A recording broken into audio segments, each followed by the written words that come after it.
Recorded in their mother's basement, Super Nerdland brings you Graded Point 5, where in a comic book it would be worth less than the polybag it comes in. Hi everybody and welcome to Graded Point 5. I'm your host Jason. With me tonight are John. Oh. And Jordan. Fuck you, Jason. Before we get rolling... I wasn't going to say anything, but fuck you, Jason. Before we get going, huge spoiler alert. We're not going to hold anything back, and if you don't want stuff spoiled, this might not be the right show for you, and also you're a pussy. That said, let's get into it. Okay, I know you guys hate me. You know what? I'm going to be honest with you. I hate me too. Because tonight, we read a book that I wanted to be good. Like, I deeply wanted this to be better than what it was. Fucking A. Alright. This is by Vivek Tiwary, Andrew Robinson, Kyle Baker, November 2013. A little newer than what we usually want to read, but The Fifth Beatle. Okay. Can I just start with my little mini rant? By all means, please do.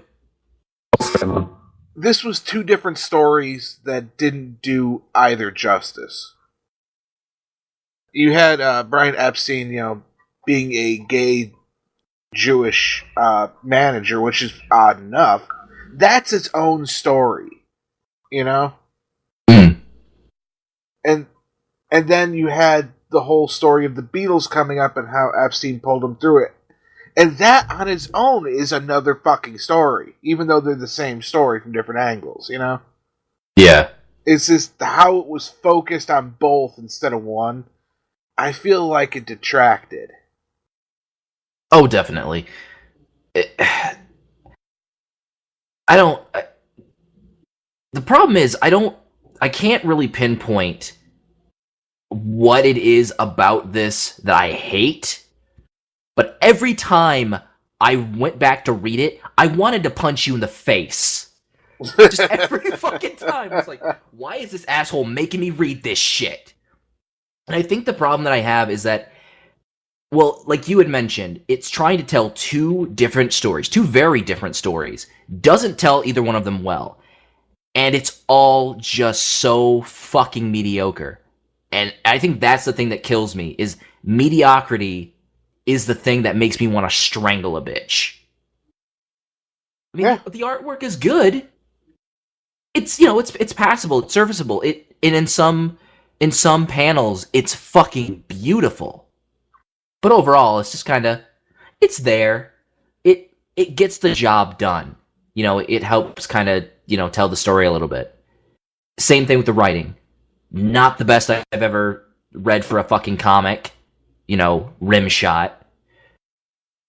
But it's also not the worst. It's serviceable. It's passable. And there's just nothing here to pull my intrigue. I fucking got through it because I'm not a fucking quitter. That's essentially it. Now, what's really fucked up is you hit the nail on the head. It's nothing great. It's just passable. And it's won all these awards, like 2 Eisner Awards, National Cartoon Society, Young Adults Library Service Association, all these Library Congress National Book Festival, all this shit. 2 Harvey Awards even. At least nominated for 2. Yeah. And it won 2. Yeah. Goddamn. But it's just, how? Oh, I can tell you how. I can tell you how very easily. It's about the fucking Beatles. Yeah. With the exception of, me and a couple other people on the entire planet, everybody fucking loves the Beatles. Musically, yeah, I don't care about them as human beings, though. Well, that's the thing. I don't even care about them musically. Like, I understand what they did to music, and there are a few songs of theirs that I really enjoy. But overall, I could take it or fucking leave it. But it's a story about the Beatles. So I think for a lot of people, they're going to see that and go, oh, it's about the Beatles. I can push through mediocrity because it's a story about the Beatles and, one of the quote unquote fifth Beatles. It's interesting in that respect for people, but for somebody like me, shit, no fucking interest. But real quick, to go back to what you're talking about, all these awards that it won, like the Young Adult Library Services Association Award. It's like a great graphic novel for teens, i.e. people who wouldn't know good shit if it smacked them in the face like a fucking flaccid dick. Or fucking, oh, good lord, like, best LGBT graphic novel. Okay, because there were so many of those that fucking came out that year, right? It's like, great, it wins these fucking awards that nobody gives a shit about. Because it's like, even the awards this fucking book got were fucking mediocrity squared. That's how much it fucking says about this fucking book and how shitty it is. It is the most mediocre piece of shit I have ever fucking read. And I read, well, I was gonna say, and I read Twilight, but Twilight was just bad. So bad it was good. This is just, I feel fucking nothing. Just, I'm dead inside now after fucking reading this shit. So thank you for that, motherfucker. This fucked me up worse than The Crow did. How does that happen? Oh, God Jesus damn. Christ. Well, John, you said you had a rant to go on? Well, I'm not sure I can follow that, to be honest. Oh, that felt so good. I think I came. Right. Well, anyway, moving on from Jordan's slightly moist pants. So Well, it's more than slightly. I have a bit of a different perspective from you two. I'm an English person. So I was brought up with the Beatles, right? That was kind of my interest.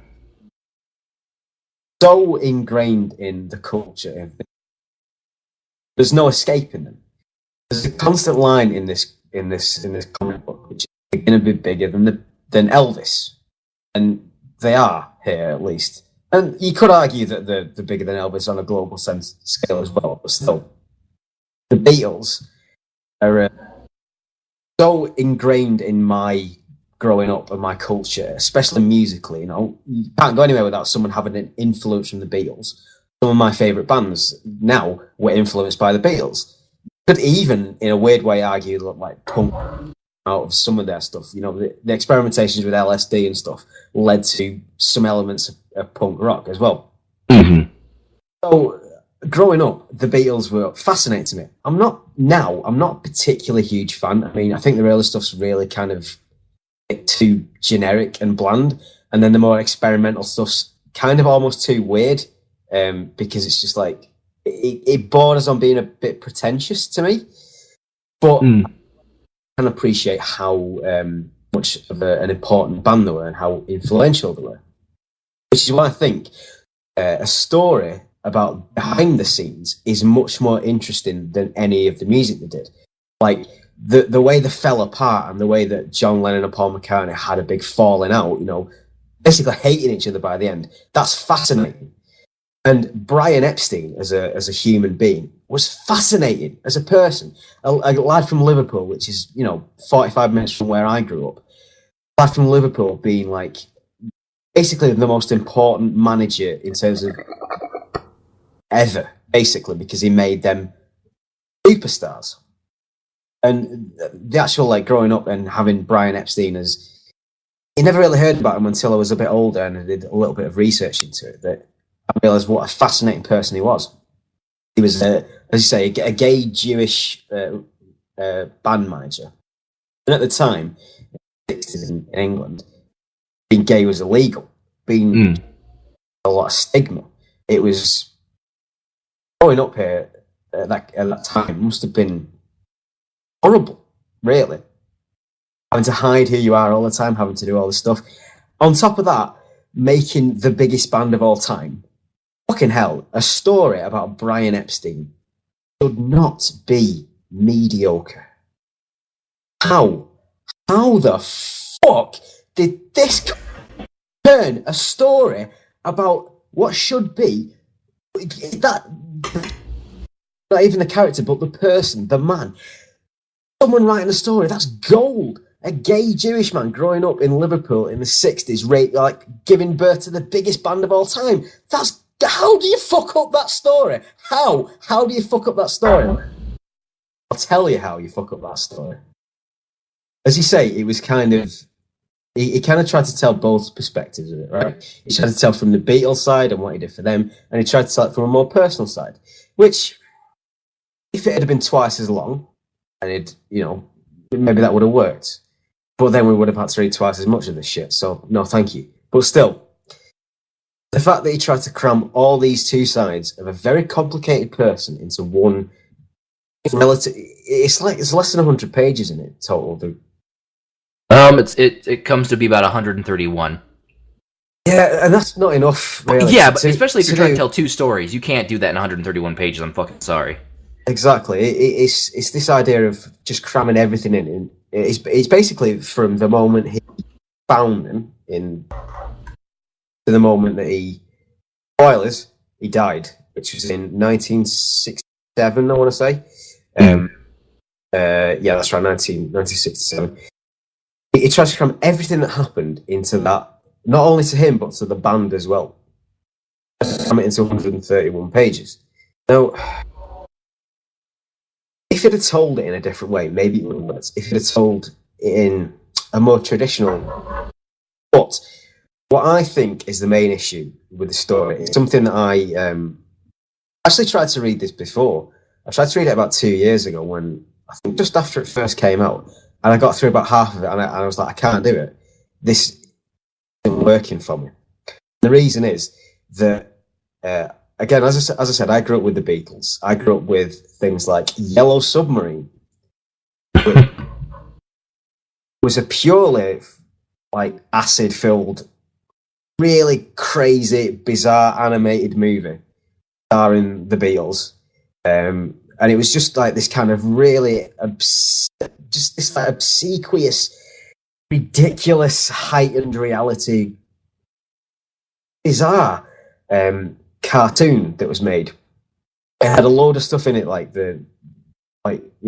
we all live in a Yellow Submarine. That was where that came from, and everything. But it was really weird. It was kind of like a Monty Python animation, but an entire film of that, starring the Beatles as well. And it clicked for me reading the comic this time, is the tone that he tried to take with the comic book was the same tone that movie did. He basically tried to make a Sergeant Pepper's or a Yellow Submarine in a graphic novel. Yeah, nothing wrong with trying to do that. What that means is because you're doing it with Brian Epstein, whose life is incredibly complicated and incredibly tragic, and really it's the point where you need to tell it in a little bit more serious manner. Make it, and I fucking hate this word, but I'm going to say it, try to make it whimsical. Now, that doesn't work. You have a man who, again, gave birth to the biggest band of all time. A Jewish man in the 60s, growing up in a place where it was illegal, in a very, very... Making that story whimsical?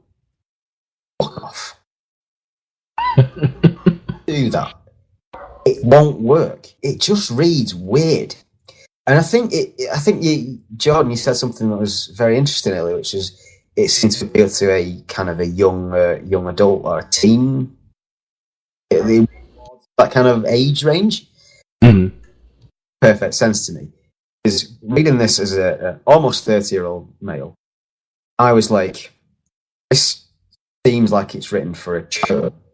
Because it's like the skirt round a lot of things, like his drug addictions, the skirt round that so much. It's like stuff with the gay relationship stuff, the kind of hint at, but it's nowhere near the level it should be explored to. It's just like, yeah, and he had this kind of relationship, but we're not going to get into it because we're for children, but we're also talking about gay relationships, so we're also not for children.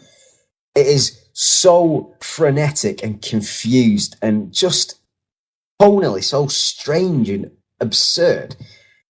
No one could read this level of appreciation of story structure or just character motivations, no one would read this and think this is a well-told story. So much, so many laudations and so much praise was basically because it tried to deal with the effects people growing up, but it did it. But they had the excuse that it's based on a real person, so we can say whatever we want. But the amount of shit they miss out is ridiculous. I'll ask you a question, right? Which this wasn't in the fucking book, but drug use is a big part of this comic book. Supposedly, it's supposed to be because that's how Brian Epstein died. He died of a drug overdose. Do you know who introduced Brian Epstein to drugs? Anyone? No idea. I guess, Jason, would you like a guess? Lennon? No, that would have been pretty cool, though. The person who introduced Brian Epstein to drugs in 1960 was Bob Dylan. Really? Yeah, how fucking interesting a story would that be? Is that mentioned at all in this comic book? No, it's not. Yet they seem to want to make every reference to everything else. Why? Why cut something out like that? It just makes no sense. Because it's this level bullshit, pretentious piece of work. And that's why I just can't stand something like this. It's just dripping with pretentiousness. So, fuck that. Seriously, though? Fucking Bob fucking Dylan? See, that's a story I'd want to hear. I think it's a story that a lot of people want to hear. One of the biggest things I was like thinking as I was reading this is like, man, I really wish someone else would have written this, or I wish that someone like this was another band being talked about with a more kind of with less of an influence from the outside. Like I think a graphic novel about like, and again, this is my bias showing through here, where I'm from, but like. A book of, say, the Smiths had a very similar trajectory to Oh, shit, that would have been amazing. Yeah, they got huge, had a massive falling out, and still, 30 years later, they still fucking hate one another. But they're all still alive. Something like that would have been amazing. But it's because they had a crowbar all this stuff in that just they didn't explore. Talking about Brian Epstein's drug use would have been enough of a book on its own. They don't. Shove all this other shit in, and then they end up skipping half of it. So what's the point? Fucking you dick. Like, this is seriously the maddest I've ever heard John in like the almost 3 years I've known him.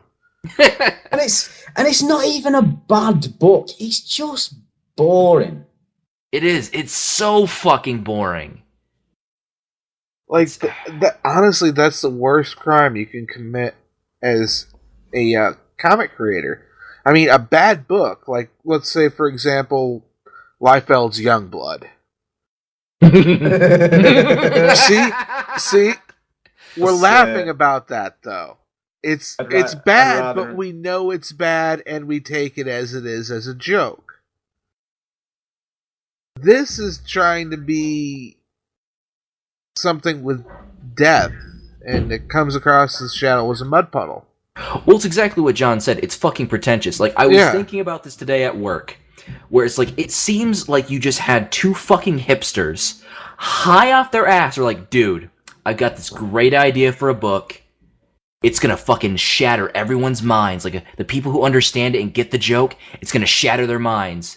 But instead, they just made something that was incredibly pretentious, fucking mediocre, and really just does a disservice to everybody involved, like both in the creation and who it's supposed to be about. It's a fucking tragedy is what this is. Yeah. I can definitely agree with that. Like I said as well, like Brian Epstein was such a person. He deserves more than this. A lot of young people have now been exposed to Brian Epstein, and this is kind of what I'm thinking. Because it was nothing. It was nothing like this. It really wasn't. The day that he died, he ordered a load of rent boys up to his up to his house. In the book, nope. Now here's the fucked up part. Sony has optioned this as a multi-part television series. Vivek Tiwary will pen the series adaptation, serve executive producer, and the film has acquired rights to Beatles songs from Sony. Or sorry, Sonar Entertainment has optioned it. Who the fuck is Sonar Entertainment? People who don't understand good media. Well,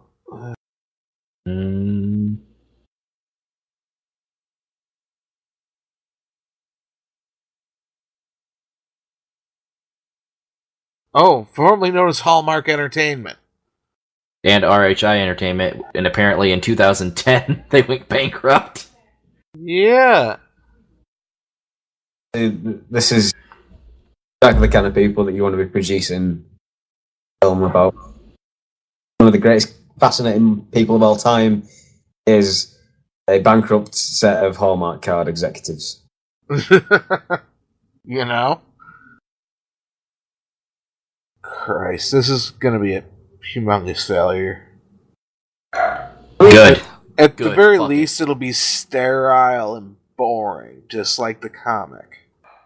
To be honest, right? Like, if this guy, Tiwary, if he's basically got the idea, oh, I'm just going to recreate my book, and it's going to be so great and so artsy and amazing. And you have a load of people in suits going, no, it needs to be more straightforward. It needs to be more straightforward. That should probably make it better. Probably, yeah. Honestly. I don't think I'd be happy unless it had a scene with him and Bob Dylan. Now that I know this story exists, I need to see it. I think that's what everything needs. Is just Bob Dylan going, hey, man, you want to get high?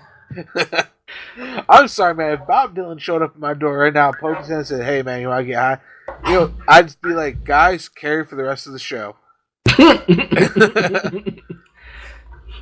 By carry for the rest of the show, you mean just keep on yelling at the top of our lungs? Yeah, pretty much.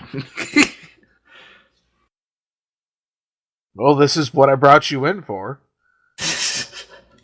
I had a feeling.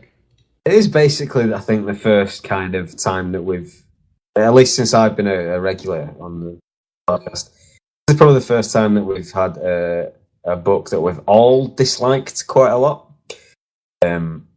Well, put it this way, we're only on the second episode, so yeah, the entire run of the podcast. Well, this is very true. But, 50% hit rate, there you go. But I mean, as you know, we've been talking about comics for a long time, and this is probably one of the only times that we've all been in an agreement in a negative way, in that what we've experienced is not a good thing. And we've always managed to kind of pull out something positive, even if one of us doesn't like, say, The Man Who Has Everything, for instance. You know, we've always been, oh, well, I didn't really like it, but I like this aspect of it. For me, I guess there was nothing in this, really. It was just, everything was just bland. Even the art, I couldn't... You know, I will go a step further with that, dude. I felt there were times that the art actually felt inspired. And like it actually had depth and meaning. But that was so overbalanced by how blasé the rest of it was. Yeah. So it's like, here's a chance where we could be good, but in the end we're just going to let you down. I'll make a comparison that might get me in some trouble, but I'll compare the artwork in this to my ex, right? Very pretty to look at, but there's nothing in it. Yeah, I mean... Oh, shit, yeah. Yeah. I mean, I don't know your ex, but yeah. I do, and yeah. Oh, shit. God. But I mean, unless you... It's I think a thing that people praise a lot is the artwork of various different comics. Only really when it's a good story, right? So people, you get great comic books that have got kind of mediocre artwork, For instance, I think we've talked about this on a recent rant that one of us had, but The Walking Dead, for instance, after the trade, that kind of got a bit bland. But it was still, at that time, it was still a great story. So you're able to overlook it. The other way around is very, very difficult to do, where you have a piece of artwork, but isn't really backed up by a good story. Because you look at it and you're just like, I know I'm meant to feel something, but I just don't. It's meaningless because it's not saying anything to me. There's no like meat behind it. Gets me as a person invested in what I'm looking at. So I can go and look at just a piece of art, a framed piece of art in a gallery, and go like, oh yeah, then I move on and I've forgotten about it 5 seconds later. If there's something behind it that captivates me, like I'm reading Alan Moore's Prometheus, for instance, that gets me hooked, and the artwork is fucking gorgeous. I can read and the story is so good. I've got panels from Sandman burned into my brain because of how I felt reading. They're not like the most technically sound. There's a lot of it's a bit frenetic and a bit asymmetrical, for instance. But it's the characters and the story get me in a way that's just like, oh, it's so good and so memorable. This, I can't remember any of the pages, really. I can't remember any of the panels. The one I do remember is when he was taking some drugs. And the only reason I remember that is because they kept repeating it. They kept repeating the same panels over and over again. And I was like, that's fucking annoying. Please stop doing that. I will admit there is one sequence that does stick in my mind. That was dealing with Colonel Parker, Elvis's manager. Yeah. How he kept twisting and looking more like demon-esque at points. Like, it was one point where I felt like the story and the art were on the verge of becoming something good. And then it just let me down. It would have been a lot more memorable to me is if they would have done something with that. But it just petered out into nothing. Once that scene had ended, that character, Colonel Parker, wasn't in it anymore. I don't even think he was mentioned, really. It was just like, here's a throwaway thing, and obviously you can have that in a book or in a film or whatever, where you just have it's development for the main character. It's not development for Colonel Parker. It's Brian Epstein, so it's about his interaction. But he wasn't different. He didn't change because of it. There was no growth for him. So that was just a wasted page. Yeah. I mean, but couldn't you be saying that... I hated this book, by the way. Couldn't it be said that the entire book was a waste of pages? Now I start talking about it, I realise how much I fucking hate this. God damn it, Jason. Why do you think I opened with "fuck you, Jason"? Yeah, there's a very good reason why. Oh, fucking hell. Is now the point where I tell you we're halfway through the show? Oh, God. Need a drink? Good Lord. Yeah. I think, needless to say, this show's going to run a little under. just a smidge. I mean, I can try to find another good rant in me if you need it. It won't be as inspired as my first one, but I can pull something out. I think I got one for you. Oh God. This book, one of the big premises is that, Brian Epstein was gay in a time where it's, criminalized. But other than a few mentions, they don't even go into the criminalization, how fucked up it all was, and how really this made Brian Epstein a stronger character, There was so much development they could have gone through there, other than like a few lampshade mentions and, the whole barely there subplot of Brian Epstein being extorted. That gets all of maybe 5 fucking panels.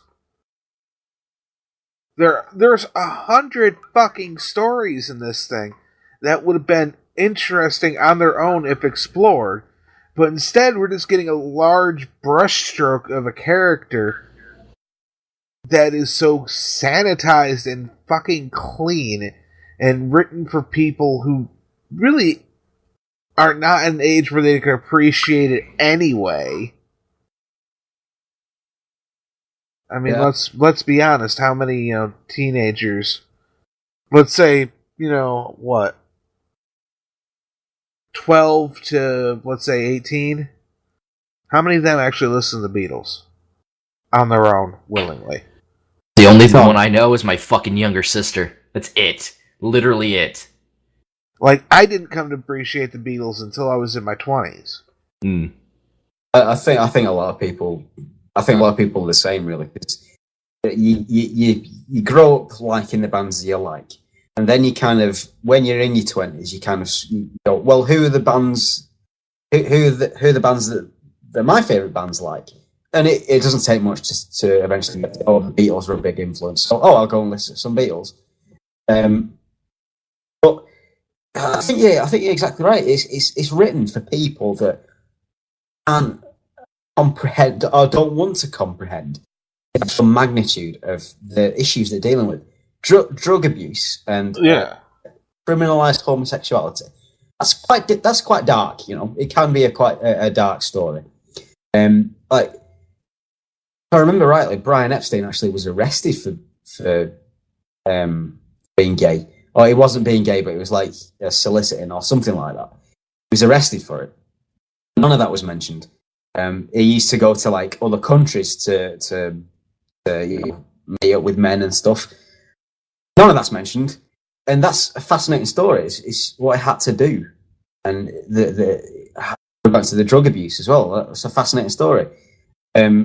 But so sugar coated, and so like the thing that really fucked me off about this comic book actually was the death scene.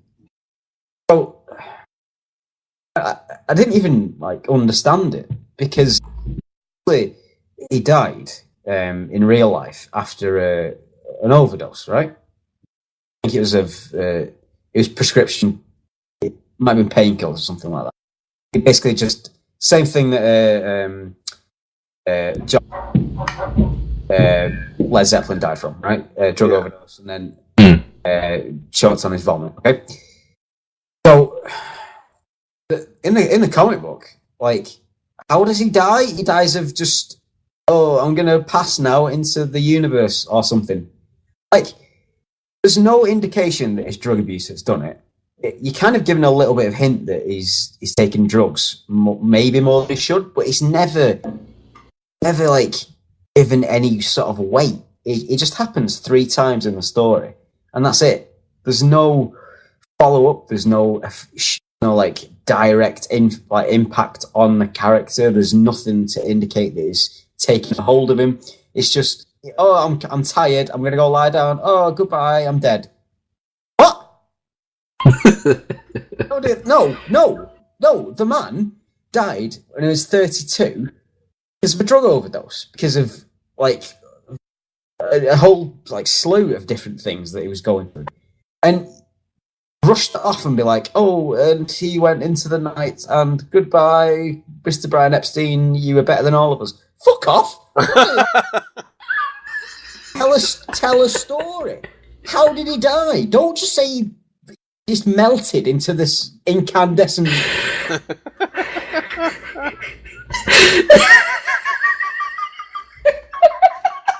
I'd like to say this is what I pay you for, but I don't pay you. Oh my god! No, you don't. You don't pay me near enough. Even if you wouldn't pay me near enough. This shit. It's that kind of thing that typifies why I personally think this is a failure of a story, because not only is like the issues just not dealt with, they're not given enough weight, just kind of there in the background and they're inconsequential. And I get that was what happened in the like I said earlier, that was what happened basically in Yellow Submarine and stuff like that. It was very whimsical at the time because of the way it was told and the characters and the way it was written, and the fact that it was written mostly under the influence of a lot of hallucinogenic drugs. But still, try and match that tone with a man dying of a drug overdose after creating a huge world-changing band. Those two things don't mix. They can't mix. And trying to make them mix is something which you shouldn't do because you're not showing anyone enough respect.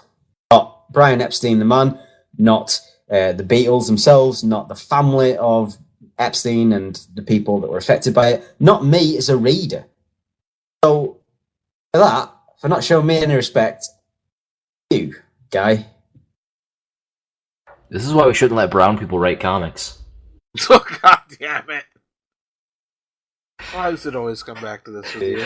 Dude, I was holding on to that for literally about 25 minutes. The opinions of Jordan did not necessarily. God damn it, Jordan. That's what you pay me for, motherfucker. It's like he can get away with it. He's kind of a brown person. But yeah.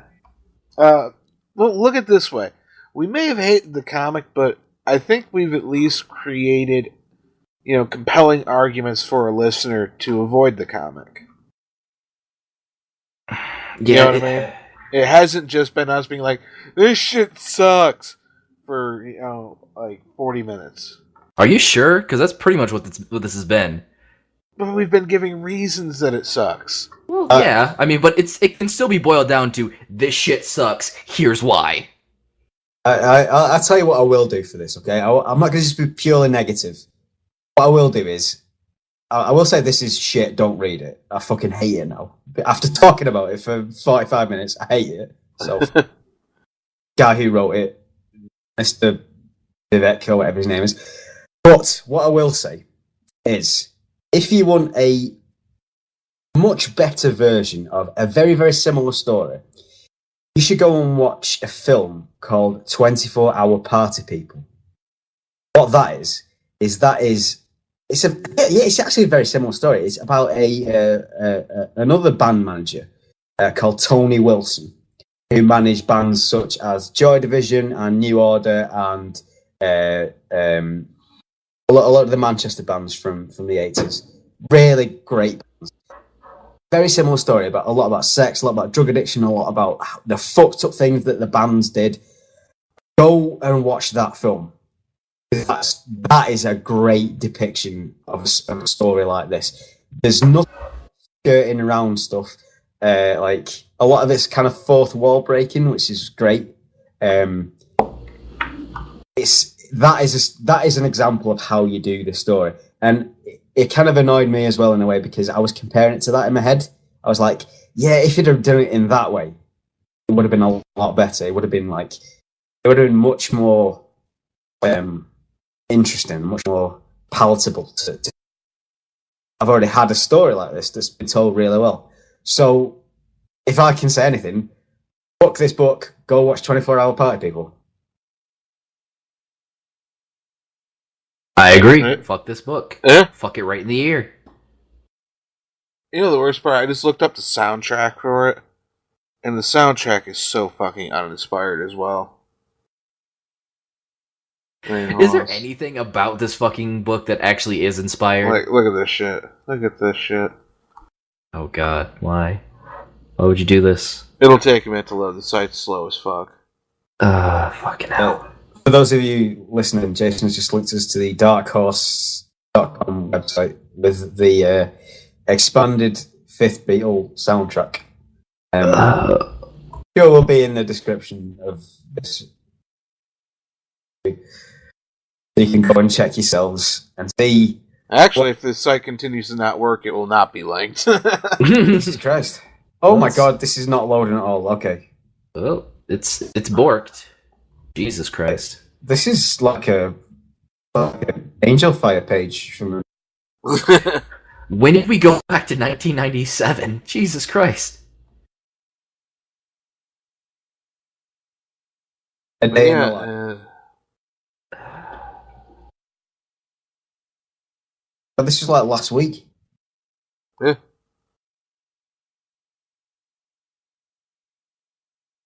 Right. What I don't get. This guy, Vivek Tiwary, in his Fifth Beatle expanded soundtrack, he has included exactly one Beatles song. is A Day in the Life. What? Why the fuck would you have that? Why would you not have the end, which would be an absolutely perfect song for this, for talking about Brian Epstein? What's wrong with this guy? Oh my god, he's a twat.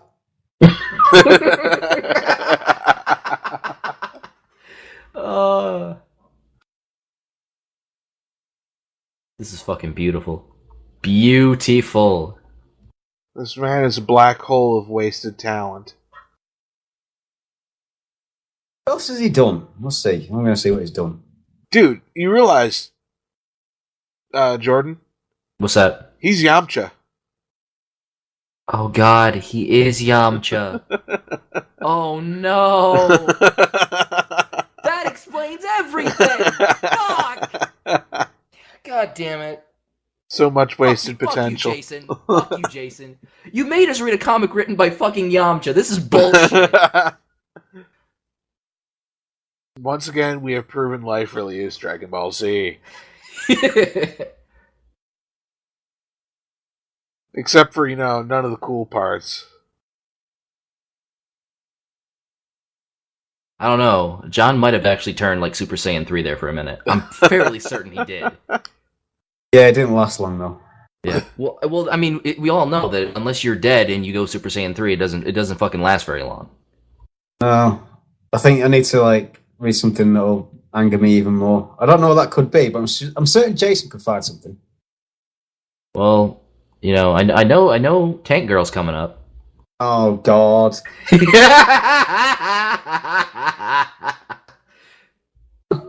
No. I don't know. There's some things that could go either way. Like, I think Elf Quest will piss Jordan off. Oh God. Yes, it would. Oh God. Well, I think you and I'd be totally cool about it. And Jordan would be like, "What the fuck?" No, I can see that definitely. Oh no, why? Oh, well, looking at it already. My vision went dark for a minute.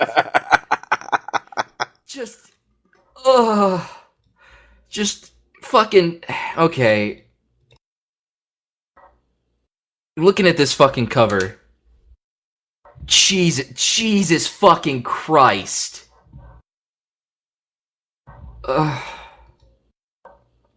Yeah, the covers weren't very good. You just leave that as a surprise, Jason. Yeah. Honestly, it's a good book. I like it. Yeah.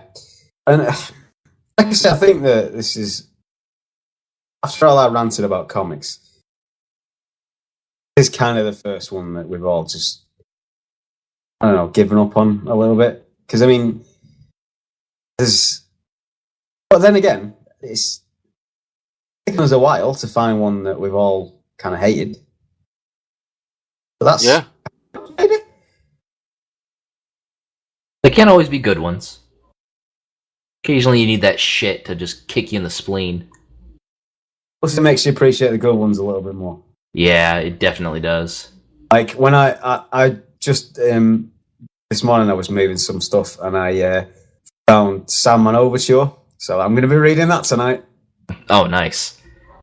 That'll give us an excuse to make a new episode about Sandman. Yep, which I'm all for. Let's just talk about Sandman for the rest of the episode. See, that won't work because I don't know anything about fucking Sandman. Oh, shit. I'm a fucking degenerate. John's gonna fucking rip me a new one, ain't he? I'm going to go Super Saiyan level 8. Jesus. Oh, so you're gonna go what's that? Super Saiyan God, Super Saiyan? Yeah. Can we have a moment where we talk about how fucking stupid Dragon Ball has gotten? Okay, look, I'm gonna go fucking hard weeb real quick. That's actually a form now. Super Saiyan God, Super Saiyan. Because Super Saiyan God, you just get fucking red hair. But if you go Super Saiyan God, Super Saiyan, your hair turns blue. I wish somebody would explain that to me, because the motif has always been golden hair, and lightning, and spikes and shit.